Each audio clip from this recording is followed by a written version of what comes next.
We are back on Big Ten today as we focus in on Rutgers football entering 2026. Greg Schiano, one win away from number 100 on the Banks.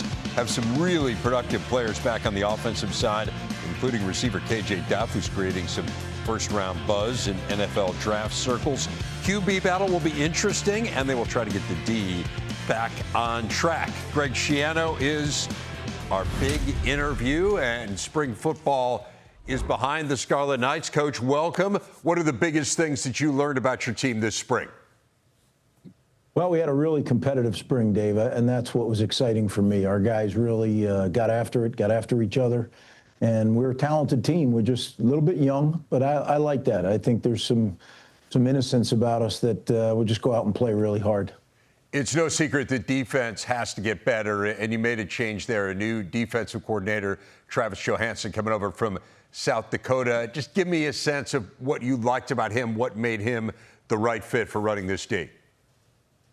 Well, I'll tell you, he was on my list from the very beginning, but, he was a head coach, and I said, probably not going to be interested in leaving that role. And I wish I would have gone there earlier, because I went through a gamut of candidates, and then finally, when I met Travis, I knew he was the right guy for the job, and has done an awesome job, not only with the players, but also, getting the coaches on the same page. I do think that's really interesting, and we're seeing a trend here of FCS coaches in particular who are coming to the power conference level and running sides of the ball. So this is not really that unusual a hire. It might have seemed like an unusual hire a few years ago. That head coaching experience to me is really interesting. How does that help you to have someone else who has so recently been a head coach on your staff? Well, I think you can just appreciate all the challenges you have as a head coach. And, I felt that way when I did that for Urban Meyer at Ohio State. I think when you've been a head coach and then you go back as an assistant coach, I think you can really appreciate the challenges and help the head coach kind of deal with those things.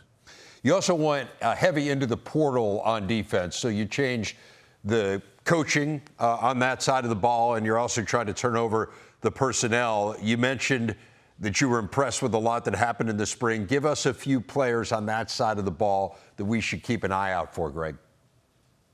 Well, I think it starts up front. Malachi Davis comes in from Toledo, where he was really a fine player, and he did that this spring. He showed us that we made a great decision in going after him. And at the second level, I think at linebacker, Ty Morris. Ty Morris came in from Rice, and I thought he established himself as a really fine player for us as well.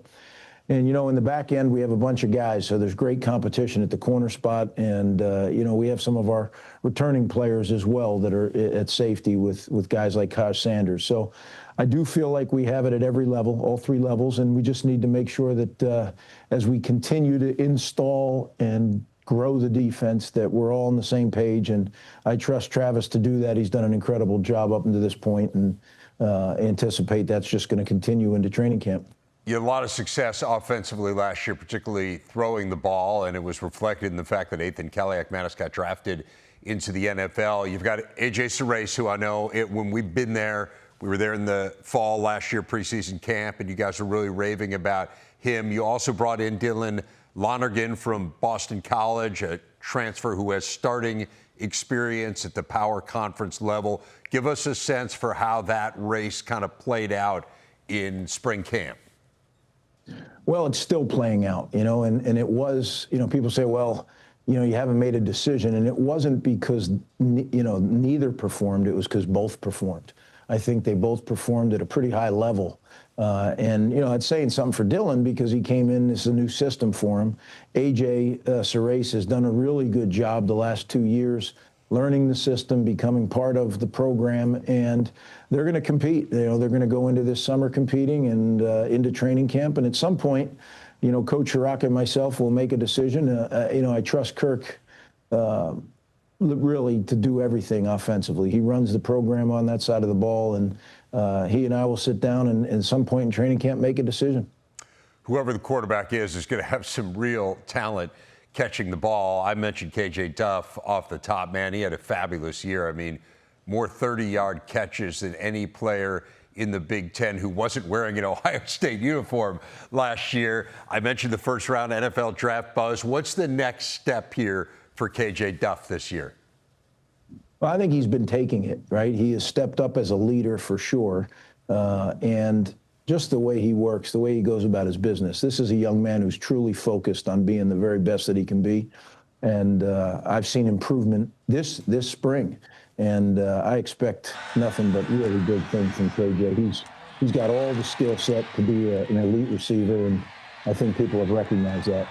One thing that was interesting last year, I mean, you guys kind of became more of a passing team than a running team, and that's not typically the way that you approach things, but part of that was the incredible talent you had at quarterback and wide receiver, and part of that, frankly, was the offensive line. I know wasn't quite where you wanted it to be.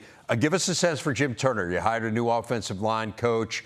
Pass protection also, I know, wasn't at the level that you were hoping for last year. Where have you seen strides up front? Well, you mentioned it. You know, Jim Turner comes on board. I think he's done a great job with the players as well as with the other offensive line coaches that work with them.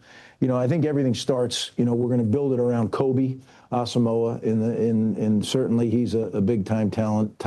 Ty Needham, also a returning guy. I think those two guys are really the heart and soul of the O-line, and I believe for the first time in my tenure, my second tenure at least, we have really good depth in the offensive line. We've really worked hard in recruiting to build that depth. So now there's great competition for the remaining spots, and I'm anxious to see how it all unfolds this training camp. But the one good thing about, you know, Coach Turner, he's an experienced coach, and we've played guys at a bunch of different positions this spring.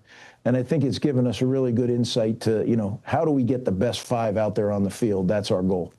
How about at the running back spot? I mean, you have developed so many good running backs at Rutgers. People in Chicago here are very excited about Kyle Monangai after last year. I mentioned off the top, get your leading rusher back from last year, and Antoine Raymond. But just give us a sense for how he has developed and kind of the depth at that spot. Well, I think he's, you know, continuing to develop, and what a great opportunity he had to learn behind Kyle Monangai. You see a lot of Kyle in the way that Antoine runs the football. You know, he's violent, he's physical, really good contact balance, those things that you look for in a running back. And I like the depth in the room. You know, Deshaun Benjamin comes back now for his fourth season with us, and I think we're going to have a room full of running backs that can contribute. Clay came in as a transfer portal guy, and I think he also is going to be a contributor. So we have depth, and you know, it all starts and ends though with Antoine. Greg, this is such a different world in college football than it was even a few years ago. And I know you, like every coach in the country, is adjusting and figuring out kind of what the right spot is for your program. So give me a sense, like, what's the formula for Rutgers here to win in this day and age? What does it look like in terms of portal, in terms of high school recruiting, and how you fit them together? I think it's a mix. You know, I think everybody's trying to figure out what their perfect mix is. And I don't know if it's going to be, you can have a philosophy, but I think each year to year, much like the NFL, you're going to have to see where your team is. I look at the transfer portal as a way to certainly secure whatever needs you have for the coming season. Recently, we've gone with a couple guys that have a few years left. So it's not just immediate help, but maybe a guy that's a developmental player, maybe from a lower level, coming up from FCS or coming up from whatever they call it now, the group of six. So I think you really have to be flexible. You have to remain fluid, because I think it's a very fluid situation. And you just have to, you kind of have to scratch where it itches for your team.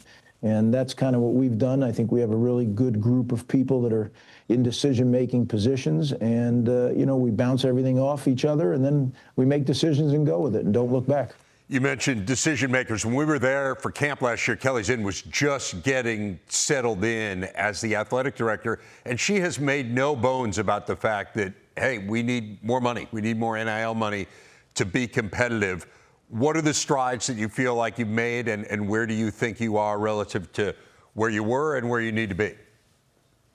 Well, I think it's, you know, Kelly's done a tremendous job, and it starts with President Tate. President Tate understands what big-time college athletics is about, and he also understands what it can do for the university. So that's very exciting. Kelly is a true professional. She understands not only the NIL landscape, but also, how to generate, revenue. She brought in Todd Nisley from Ohio State, who is also doing a tremendous job with our football program and our athletic department overall in generating revenue. So we have a great group here. Very excited about it, and can't wait to just keep moving the ball forward here. Rutgers and New Jersey deserve a championship football program, and that's been my goal since 2000, right? So it's been a while, but all good things to those who wait. Greg, last question for you. I know you'll get maybe a little bit of downtime, but not a ton. But what are the biggest priorities between now and the beginning of preseason camp? Well, I think just continuing to grow the leadership on this team, right? In college football, there's more turnover now than ever before. And you have to make sure, to me, leadership is everything. Leadership on your staff, leadership with your players, leadership in your building. And if the leadership is correct and you have the right guys to follow, then you have something special. And that's what we need to focus on this whole summer going into training camp. Outstanding. Looking forward to seeing it coming up this fall. Always a pleasure to catch up with you. Thanks, Greg Schiano, for your time, and we will see you soon. Thank you. Appreciate you having me on.